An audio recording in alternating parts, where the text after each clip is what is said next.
Tovarišice in tovariši, pozdravljeni. And a very warm welcome to our comrades from all across Europe. Zagotovo ste opazili, da se je Evropa po 5 letih spomnila, da obstajamo. Evropski parlament na Facebooku poziva k udeležbi na volitvah, Guy Verhofstadt benti čez populizem, socialdemokrati prirejarajo festival Hočemo Evropo, ljudstvo so privoščili celo velik koncert na Kongresnem trgu. Sporočilo tega cirkusa je eno. Bodite hvaležni.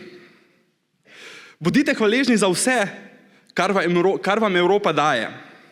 Za Erasmus, za roaming. Bodite hvaležni, da ste lahko izbrali, ali se boste zbujali po poletnem ali raje zimskem času. Bodite hvaležni in dajte nam glas. Predvsem nam dajte glas. A zakaj se v tej čudoviti Evropi širijo bes, malodušje in brezup?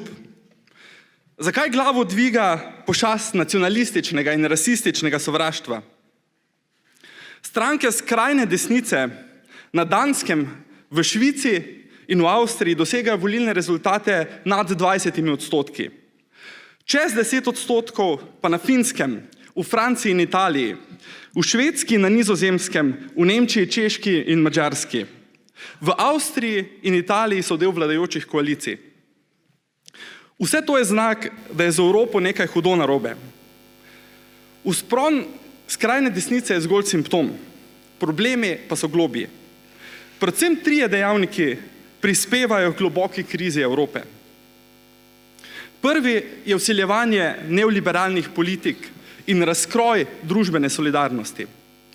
Pomnimo, medtem ko je Evropa storila vse, da je rešila banke in finančne institucije, je dovoljevala, da je brezposelnost med mladimi v Grčiji in Španiji presegla 50%, v Italiji 40% in tudi v Sloveniji 20%. To je zgolj nekaj takšnih hudih primerov. Drugi razlog je omejevanje prostora demokratičnega odločanja. Uresničitev nepriljubljenih neoliberalnih politik, varčevanja na račun najrevnejših in najranljivejših in sprejetje trgovinskih sporazumov, vse to je mogoče le, če so možnosti prebivalk in prebivalcev Evrope, da sodelujejo pri sprejemanju odločitev, močno omejene. In nazadnje je kriza Evrope posledica pomanjkanja poguma za odločno soočenje s podnebnimi spremembami in uničevanjem okolja. Zato mladi v Evropi in po vsem svetu organizirajo proteste, s katerimi opozarjajo, da jim pasivnost vladajoče politike krade prihodnost. To so 3 ključni izzivi, ki jih naslavljamo s programom. Če naj se Evropa izogne drsenju v novodobno mračnjaštvo, jo mora voditi luč upanja, da bo prihodnost takšna, kot jo bomo skupaj napisali. Mi ne govorimo, bodite hvaležni, temveč zahtevajte spremembe.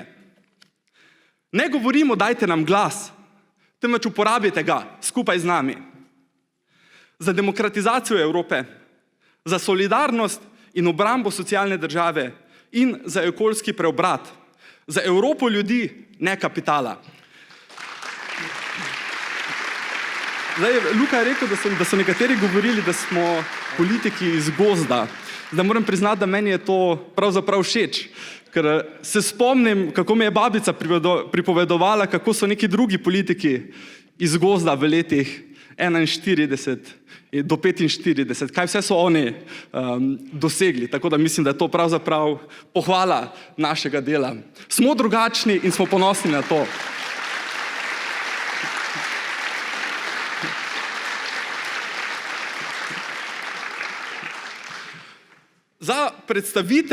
Za malo bolj podrobno predstavitev vsebine programa smo letos izbrali malo drugačen format. Prikazali bomo en kratek video, ki ga bomo tudi hkrati že takoj objavili na spletu. Tako da meni na tej točki ostane le še, da se zahvalim vsem, ki ste prispevali k programu z pisanjem, z sodelovanjem v razpravami, z komentarji, z kritikami. Kot vedno povem, ko sprejemamo program, je naš program, kot tudi naša politika, kolektivno delo. To je način, na katerega delujemo, to je način, na katerega se razlikujemo od drugih političnih sil in to je razlog, da bomo uspeli. Hvala.